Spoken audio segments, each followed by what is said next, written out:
Vannes est une ville-étape depuis de longues années, hein. Vannes, c'était une ville-étape avant les années 30, après les années 30, après les années 50, ça a toujours été une ville-étape.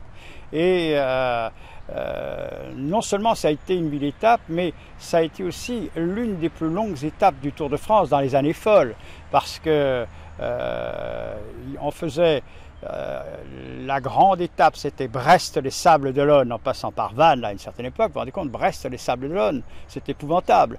Et alors donc, on a coupé cette étape en deux et on a fait Brest-Vannes et Vannes-les-Sables-d'Olonne. Et à ce titre, Vannes est ainsi entré dans l'histoire. France y a gagné, les grands ont gagné, le Tour arrivait à hauteur des casernes à ce moment-là, puis il est arrivé au Vélodrome. Il y avait un Vélodrome sur la Rabine qui n'existe plus maintenant. Et là, en 1954, on a vu François Mahé, qui était l'enfant du pays, qui est décédé cette année. François Mahé, battu par Jacques Vivier, le Périgourdin. Alors là, la foule à Vannes était absolument en larmes, parce qu'on attendait la victoire de l'enfant du pays, puisqu'il était du golfe du Morbihan, François Mahé.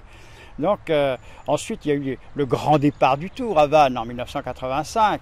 Non, c'est quand même une ville solide, bien établie dans la légende du Tour.